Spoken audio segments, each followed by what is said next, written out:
Welcome to my YouTube channel daily classes. Friends, आज हम लोग कक्षा 10 के रसायन विज्ञान का पाठ 2 पढ़ेंगे, जिसका नाम है अम्ल, क्षारक एवं लवण। फ्रेंड्स, इस पाठ का हम लोग फर्स्ट पार्ट बना देख चुके हैं। ये सेकेंड पार्ट है। यदि फ्रेंड्स आप लोगों ने फर्स्ट पार्ट नहीं देखा है तो मैं डिस्क्रिप्शन बॉक्स में उसका लिंक दे दूंगा, आप लोग वहां से जाकर फर्स्ट पार्ट देख लीजिएगा। तो चलिए फ्रेंड्स, हम लोग वीडियो स्टार्ट करते हैं। हम लोगों का टॉपिक है अम्ल एवं क्षारकों के विलयन की प्रबलता। तो चलिए देखते हैं इसमें क्या है। सूचकों का उपयोग कर हम ज्ञात कर सकते हैं कि कोई विलयन अम्लीय है अथवा क्षारीय, लेकिन प्रबल है अथवा दुर्बल जांच सूचकों की सहायता से नहीं कर सकती। फ्रेंड्स, हम लोग सूचकों की सहायता से यहाँ तो ज्ञात कर सकते हैं कि वह विलयन अम्लीय है या क्षारीय, लेकिन इससे यह नहीं याद कर सकते कि वह विलयन दुर्बल अम्ल का है या दुर्बल क्षार का है या प्रबल अम्ल का है या प्रबल क्षार का है। आगे देखते हैं। किसी विलयन में उपस्थित हाइड्रोजन आयनों की सांद्रता ज्ञात करने के लिए स्केल विकसित किया गया है, जिसे पीएच स्केल कहते हैं।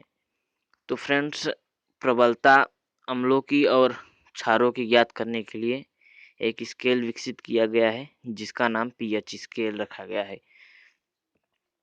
यह सार्वत्रिक सूचकों का मिश्रण होता है। पीएच स्केल हाइड्रोजन आयन की विभिन्न सांद्रताओं को भिन्न रंगों से प्रदर्शित करता है, जिसे यह पता चलता है कि कोई विलयन प्रबल अथवा दुर्बल है। पीएच में पी सूचक जो जर्मन भाषा का शब्द है, जिसका अर्थ है शक्ति। फ्रेंड्स, पीएच स्केल में विभिन्न प्रकार के रंग होते हैं, जिससे यहाँ पता चलता है कि विलयन अम्लीय है या क्षारीय। इसमें पीएच में पी जर्मनी भाषा का शब्द है, जिसका अर्थ होता है शक्ति।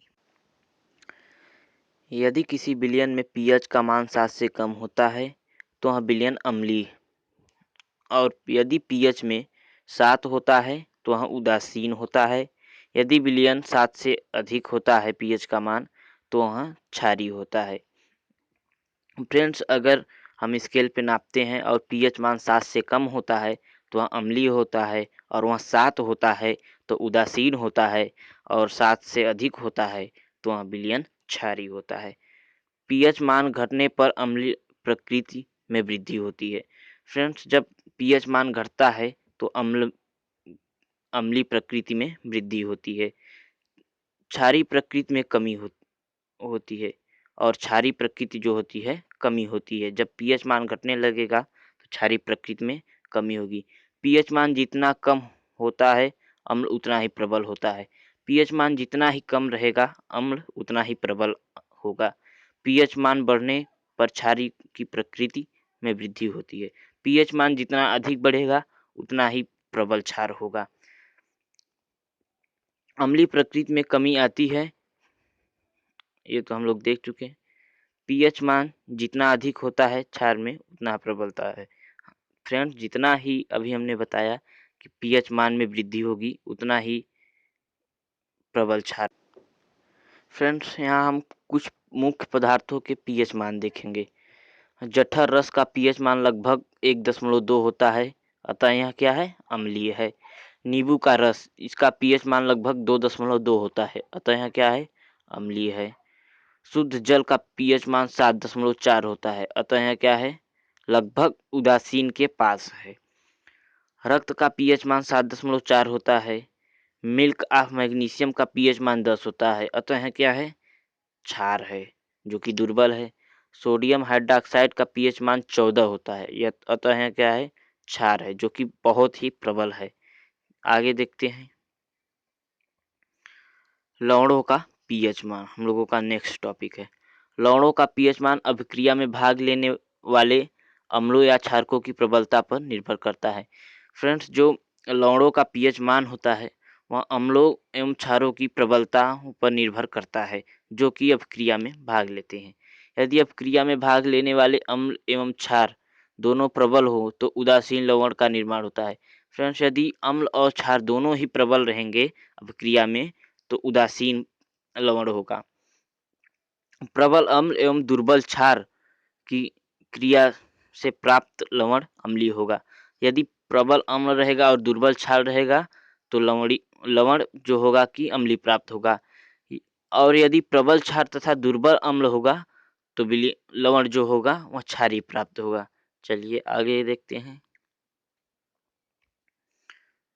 अम्ल तथा क्षारकों की प्रबलता। अम्ल तथा क्षारकों की प्रबलता विलयन में उपस्थित क्रमशः हाइड्रोजन आयनों तथा हाइड्रॉक्साइड आयनों पर निर्भर करता है। तो यहाँ ये बोल रहा है अम्ल तथा क्षारकों की प्रबलता जो होती है विलयन में उपस्थित हाइड्रोजन आयन तथा हाइड्रॉक्सी आयनों पर निर्भर करती है। विलयन में अधिक संख्या में हाइड्रोजन आयन देने वाले प्रबल अम्ल होते हैं। यदि विलयन में अधिक हाइड्रोजन आयन प्राप्त होता है तो वह प्रबल अम्ल होता है तथा कम संख्या में हाइड्रोजन आयन देने वाले अम्ल दुर्बल अम्ल होते हैं। जब विलयन में कम हाइड्रोजन आयन प्राप्त होता है तो वह दुर्बल अम्ल होता है। विलयन में अधिक संख्या में हाइड्रॉक्सी आयन देने वाले क्षार प्रबल क्षार होते हैं। यदि विलयन में अधिक हाइड्रॉक्साइड आयन प्राप्त होता है तो वह प्रबल क्षार होता है तथा कम संख्या में हाइड्रॉक्साइड आयन देने वाले क्षार दुर्बल क्षार होते हैं। जो कम संख्या में हाइड्रॉक्साइड आयन प्रदान करने वाले क्षारक होते हैं वह दुर्बल क्षार होते हैं। चलिए आगे देखते हैं। साधारण नमक के रसायन। साधारण नमक का रासायनिक सूत्र NaCl होता है। यह एक लवण होता है जिसे हाइड्रोक्लोरिक अम्ल तथा सोडियम हाइड्रोक्साइड की अभिक्रिया द्वारा प्राप्त करते हैं। भारत के स्वतंत्रता संग्राम में नमक एक महत्वपूर्ण प्रतीक था। यह बता रहा है कि नमक एक का रासायनिक सूत्र NaCl होता है। यह एक लवण है। इसके निर्माण में हाइड्रोक्लोरिक अम्ल तथा सोडियम हाइड्रोक्साइड की अभिक्रिया से प्राप्त होता है। भारत में स्वतंत्रता संग्राम के समय जो था कि नमक एक महत्वपूर्ण प्रतीक था उस समय। चलिए आगे देखते हैं। हमारे दैनिक जीवन में उपयोग आने वाली कई पदार्थों जैसे sodium hydroxide, baking soda, washing soda, bleaching powder या व्यंजक चूर्ण आदि के निर्माण में नमक एक कच्चा पदार्थ है। ये सब जो पदार्थ हैं इनके निर्माण में नमक जो है एक कच्चा पदार्थ है, मतलब इसमें महत्वपूर्ण भूमिका है नमक की इन सब के निर्माण में। चलिए आगे देखते हैं। क्लोर क्षार प्रक्रिया। सोडियम हाइड्रोक्साइड का निर्माण के लिए सोडियम क्लोराइड के जलीय विलयन में विद्युत धारा प्रवाहित करते हैं। सोडियम क्लोराइड वियोजित या अपघटित होकर सोडियम हाइड्रोक्साइड का निर्माण करता है। इस प्रक्रिया में को क्लोर क्षार प्रक्रिया कहते हैं। सोडियम हाइड्रोक्साइड के निर्माण के लिए यहाँ बता रहा है कि हम सोडियम क्लोराइड के जलीय विलयन में विद्युत धारा जब प्रवाहित करते हैं तो सोडियम क्लोराइड टूट जाता है या अपघटित हो जाता है और जो शेष बचता है वो सोडियम हाइड्रोक्साइड बचता है। इसी प्रक्रिया को जो है क्लोर क्षार प्रक्रिया कहते हैं। चलिए आगे देखते हैं। इस प्रक्रिया में बनने वाले उत्पाद क्लोरीन या क्लोर, हम क्लोरीन को यहाँ क्लोर भी कह सकते हैं, और सोडियम हाइड्रोक्साइड क्षार होता है।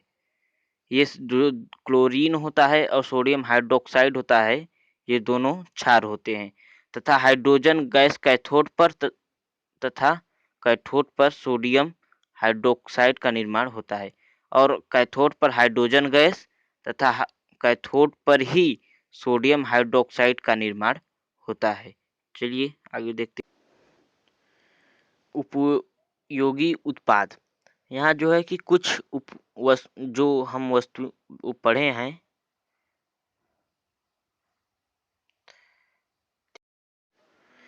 उपयोगी उत्पाद, यहाँ जो कुछ तत्व दिया है उसका उपयोग दिया है कि कहाँ कहाँ प्रयोग होते हैं। तो पहला है हाइड्रोजन का उपयोग। हाइड्रोजन का उपयोग खाद एवं अमोनिया के निर्माण में होता है। क्लोरीन का उपयोग।